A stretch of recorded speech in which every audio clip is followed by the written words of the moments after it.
My fellow Americans, I come for you this evening not just as your president, but as a public servant who deeply believes in the strength of the American people, in the resilience of our economy, and the promise of this nation.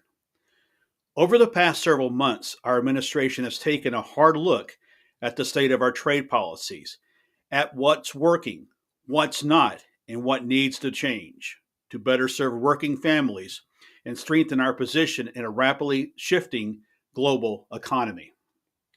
And after serious review, after consulting with economic experts, business leaders, labor representatives, and our closest allies, I'm announcing tonight that as president, I would be rescinding and terminating the new tariffs that were recently imposed on a range of imported goods. Let me explain why. These tariffs were introduced in the name of protecting American industry, but in reality, they're driven up costs for American families.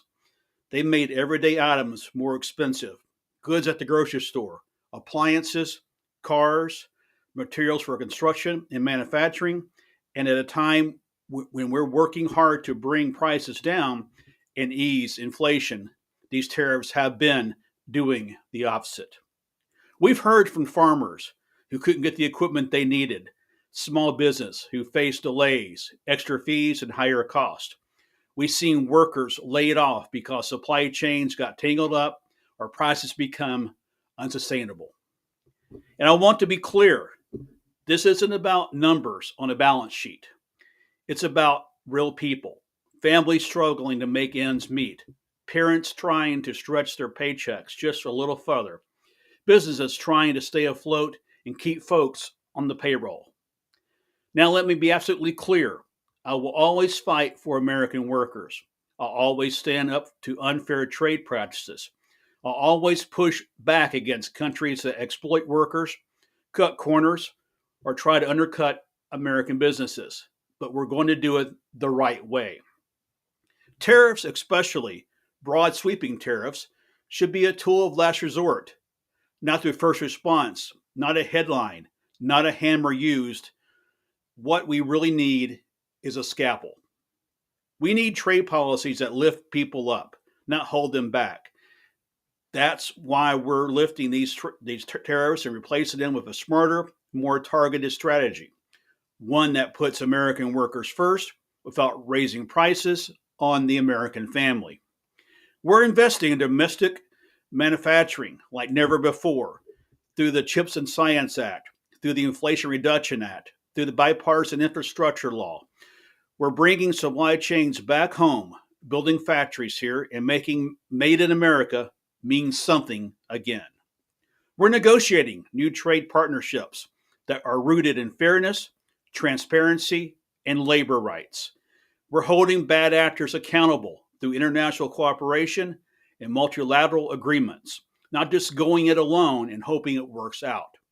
And we're strengthening our alliances because we know that when America stands with our partners, we are stronger, more competitive, and more secure. We're not retreating from the global stage, we're leading with purpose. To the American people, I know the past few years have tested our patience from a global pandemic to inflation, supply chain breakdowns. You've endured a lot. You've shown courage, you've shown grit, and now our jobs is to get you some breathing room. That's our job. This decision to end the new tariffs is one step forward. Lower cost, more stability, and a stronger, more sustainable economy. To our farmers, manufacturers, and workers, we're not leaving you behind. We're building the foundation for a better future, for jobs that pay well, for trade that's fair, and for growth that reaches every part of this country, from our cities to our rural communities. We are moving forward together. And I want to end with this. The strength of America is not in our tariffs or our trade barriers. It's in our people, in our workers, in our families, and more and in our values. We lead not because we close ourselves off, but because we open doors to opportunity and innovation into progress. That's the America I believe in. That's the America we're building.